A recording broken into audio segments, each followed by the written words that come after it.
Mga problemang nangangailangan ng linaw at hustisya ating tutugunan. Mga isyong madalas tahimik lang na tinitiis, ngayon pag-uusapan. Lahat po ng yan ating tatalakayin at haharapin dito sa Case to Case.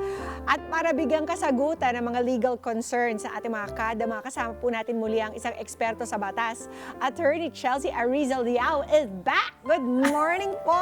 Good morning, good Welcome morning. back, attorney. Taas pa ng energy. Parang nag-cut ka ng hair. Oo, Ganda. maikli ulit, maikli. Love it. So nice. Okay, napapag-usapan po kasi yung mga rights ng ating mga kasambahay. Parang kahapon lamang binalita namin na tinaasan yung kanilang minimum daily wage, di ba? Ng 700 pesos a month. Naging ano na siya, from 7,000 pesos Naging a month, naging 7,800 na. 800, ayun. Oo. Di ba? Kumaltas pa akong 100 pesos. Kaya ganyan pa rin po ang tema ng ating pag-uusapan ngayong araw. Unang kaso, mula po sa ating letter sender sa Cavite, si Carol. Sabi niya, maganda umaga po, Ms. Pia, at attorney, ako po si Carol, isang working mom. Kumuha po kami ng kasambahay mula sa agency at ilang buwan pa lang, napansin namin na may nawawalang pera. Kitang-kita po sa CCTV na siya ang kumuha. Umamin po siya na nagawa niya ito dahil na-ospital ang anak niya at unti-unti niyang isinauli ang pera. Pinatawad namin at ipinaalam sa agency.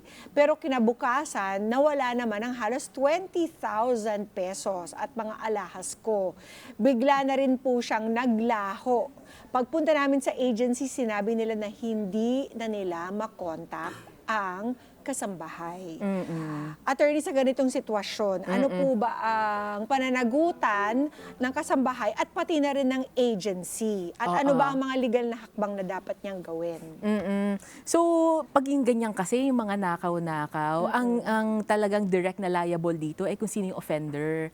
So, in this case, yung kasambahay, unfortunately, nagtatago, which is quite common rin naman kapag nakagawa ka ng kasalanan, di ba? Correct. Pero si agency kasi, ang liability niya depende sa kung ano yung nagawa nung kasambahay. Okay. Kung yung civil yung obligation nung kasambahay, pwede siyang maging solidarily liable. Ibig sabihin, pwedeng sagutin ni agency kung ano yung nagawa nung kasambahay. Pero kapag yung mga ganitong criminal offenses, medyo mahirap. Kailangan makukonvict muna si kasambahay and at the same time, kailangan wala talagang pambayad si kasambahay bago maging liable si agency.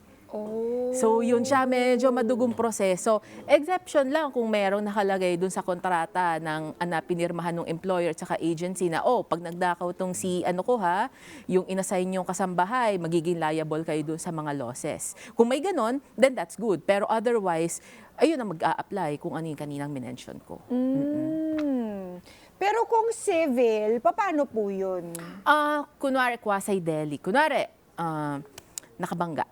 Diba? Or may yung kapitbahay na bata ay nadulas tapos ang may kasama itong kunwari si kasambahay.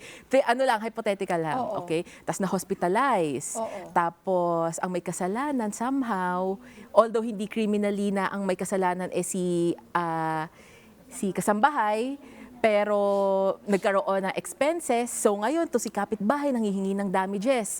So yun, yung damage kasi is a civil obligation. So ngayon, pwedeng maging solidarily liable dito si agency. Yun. Okay. Pero yung kunwari, nagnakaw, si kasambahay dun sa bahay, criminal offense yun, di ba? So ngayon, hindi magiging liable doon si agency unless talaga dumaan doon sa procedure.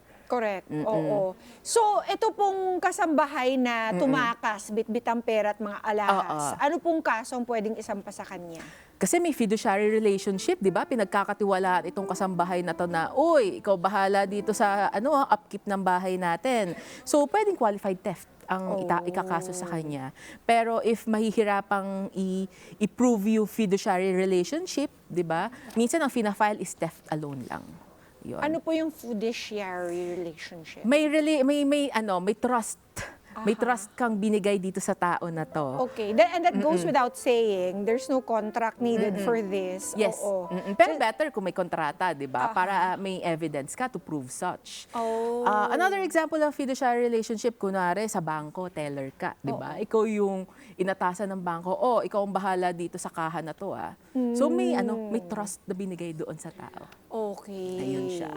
Kung hindi po mahanap si kasambahay, paano na? Anong tamang legal hakbang? Okay. Regardless naman niya kung mahanap mo o hindi, you have the right to file a criminal case against dito sa tao na to, di ba? Usually naman kapag, lalo na pag may agency, may address na binibigay, details nitong tao na to. So, those will suffice kapag magfa-file ka ng kaso. Kasi ang hinihingi lang naman is the last known address eh. Hindi yung kung nasan yung current na whereabouts niya. Oh. Ayun siya. So, you may file a case. Ang importante, may evidence ka ng mga nawala, may proof ka na talagang siya yung nakumuha, di ba? CCTV footage will For help. example, dito, di ba? Yeah. Tapos, kung pwede ring maisama na dati nag-admit siya, nagnakaw siya, tapos inadmit niya na ginawa nga niya yun. Pero dapat may sinumpaang salaysay. Di ba? Oo. Pero kung minsan pwede naman yung text message lang, i-authenticate lang, yung may gagawin lang na documentary na ano. So, attorney, siguro para sa mga kada natin, for their safety na rin and protection, ano po ba yung mga dapat nilang gawin with regard to parang hiring? Okay, better Household help. Better talaga kung may agency, 'di ba? Para minsan kasi ang kung minsan kailangan talaga natin ng tao, hindi na na-i-screen. Basta tanongin na lang, available ka ba bukas? Start ka na, gano'n. Whereas kapag sa agency, Nakaloka, no? And then you make them sleep in your house. yes, 'di ba, 24/7, nandun 'yan, saan mo? Like Nandito a total stranger. Yes, 'di ba? Kung saan ka vulnerable pa, 'di ba? Oo. So, minsan better din na may agency para nai-screen muna o may history ba 'yan, etc., etc. Kasi may mga requirements yan sa agency, 'di ba? So, secondly, ano pa ba?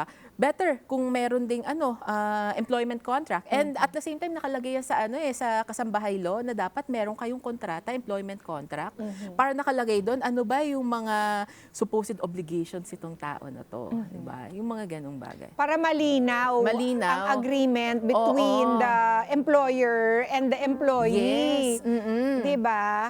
And yun na nga, kailangan itong ahensyang pinagkukunan ninyo ay responsible in vetting Yes. yung mga Oo, kasi baka naman yung Candidates agency din nila. naman nakukuhanin, hindi rin naman pala. pagkatiwalaan. Oo, so that's another problem. Oo, sayang kasi may finder's fee din yung mga Yes. agencies na yan na medyo may kamahalan. Okay, ito naman po ang ating ikalawang kaso ay mula sa ating letter sender sa Makati. Si Belinda, sabi niya, siya daw po ay mula Atimonan, Quezon, at inirekomenda lang po ako ng kapitbahay namin bilang katulong at hindi dumaan sa agency. Sa unang 3 buwan, maayos ang pagtrato ng mga amo ko sa akin, pero nang aksidente ko pong mabasag ang isang antique na vase ni Madam, nagbago na ang lahat. Nadoble ang trabaho, madalas 1 beses na lang kumakain dahil sa dami ng utos at 3 buwan nang walang sweldo. Gusto ko na po umuwi sa probinsya pero hindi po ako pinapayagan. Pulis po ang asawa ng amo ko at sinabi po sa akin na kung gusto ko raw talagang makauwi, kailangan kong magbayad ng 100,000 pesos. Kung hindi raw, ay ipapakulong nila ako. Totoo po ba, attorney, na maaari akong makulong at may paraan ba para makaalis ako ng ligtas sa aking amo? Naku po, sana po ay matulungan niyo ako. Oo. Nakakatakot naman to ay paalisin. Di ba? Ano pong maipapayo niyo sa kanya? Unang-una, kung hindi po siya dumaan sa agency, may protection ba siya sa batas? Yes, of course naman, 'di ba? Yung agency kasi it's more of additional layer of protection lang 'yan. Pero that doesn't mean na pag wala na sila bahala na si Batman, okay? So, merong kasambahay law, 'di ba? Ang DOLE ay nandiyan. 'Di ba? As mentioned, kailangan may employment contract. So, yung kung ano yung napag-agreehan niyo doon sa kontrata na 'yon, dapat binding 'yon, dapat protection mo 'yon. So, Okay. yung mga ganong bagay. Pero, unang-una, ayaw siyang paalisin kahit hindi siya siniswelduhan. Oo. Anong pwede niyang gawin? Bawal yan. Oo nga, Oo. parang siyang illegal detention. Oo. So, the first thing that she should do, kumbaga, yung any evidence niya about that incident, i-collecta niya. And pwede siyang mag-file ng complaint sa Dole Regional Office. Kasi nga, there's an employer-employee relationship. So, covered siya dito. Oo. And at the same time, bawal yan yung pag-withhold ng sweldo. Nakalagay explicitly sa batas na kung may utang man, dapat magkaroon ng agreement kung paano babayaran. Hindi pwedeng, hindi na kita pasusweldohin hanggang makabayad ka. Okay. Bawal yon. Oo. Yun siya. Dapat kahit may utang, little by little, Yes. may naibibigay pa rin. Yes, bawal yung zero at all. Oo. Pero paano kaya niya mapapatunayan na hindi siya sumusweldo? Dapat may mga payslip din sila no? Kasi ang employer, kailangan siyang magtago ng copy ng payslips nila for the past 3 years. So, kailangan niya ipakita. 'Di ba? Tapos kailangan rin niya ipakita na talagang natanggap nitong tao na to yung sweldo niya. So usually paano na ba ngayon 'di ba? Bank transfer, 'di ba? So yung mga proof of transactions, kailangan niya pakita. Dapat pala may acknowledgement receipt, Better. no? Para protection for both parties. Paano po yung katulad nito, tama po ba na hindi na nga siya makakain sa dami ng trabaho? May karapatan po bang nalalabag dito?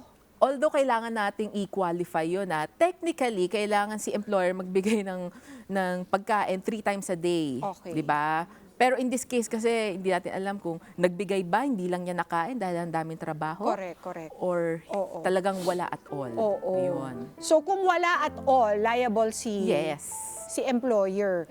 Kung hindi siya makakain dahil sa sobrang dami ng trabaho, hindi ba meron din siyang accountability doon? Oo, kasi sa kasambahay law naman, kailangan may rest na 8 hours yung kasambahay. Ayun. So kung ngayon, lumalagpas na nga doon, wala pang kain and all, then obviously there's a violation, di ba? Ayun. Ayun. Okay. Ngayon, paano po yung nabasag niyang antique vase?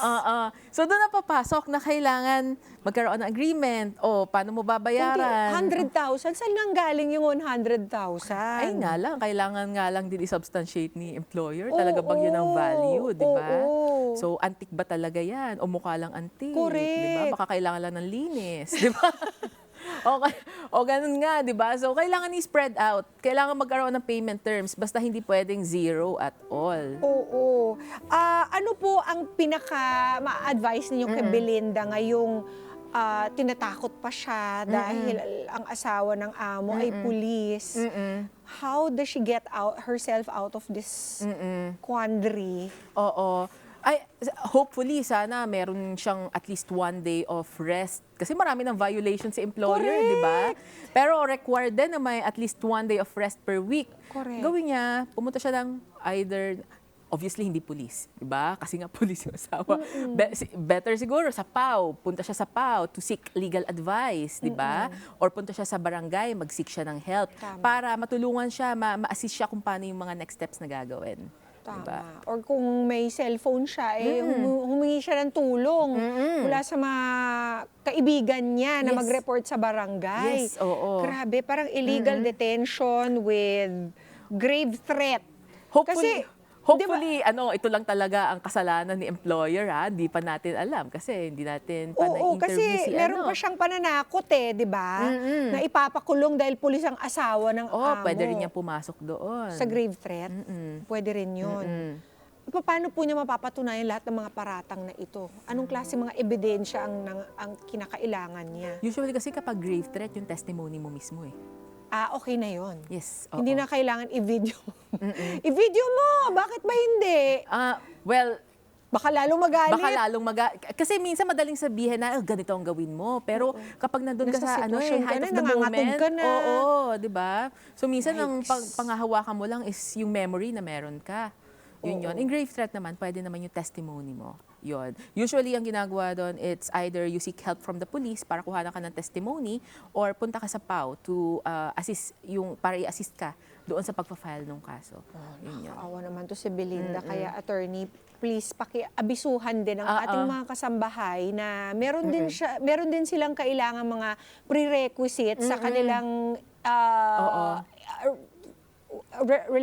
working relationship Yes. with their employer. Sa kahit saang trabaho, Oo. better kung merong kontrata, not for the purpose of, may papel akong pinirmahan, but because that is your protection later on, pag nagkaroon ng problema. Correct. Oo, at hindi naman natin may iwasan may problema talaga sa employment. Kaya ayun. Oo, lalo na in these kinds of situations na parang akala nila walang karapatan Yes. dahil hindi nasisilip ng mga ahensya ng gobyerno. Oo. 'Di ba? Pati pala yung pagbibigay ng sweldo at pagtanggap nito dapat merong acknowledgement receipt. Better, Oo, di ba? for both parties. Yes. Tama. Kaya maraming salamat, attorney, at sana'y malutas sa mga problema na ito, mga kada nating may mga legal na issue.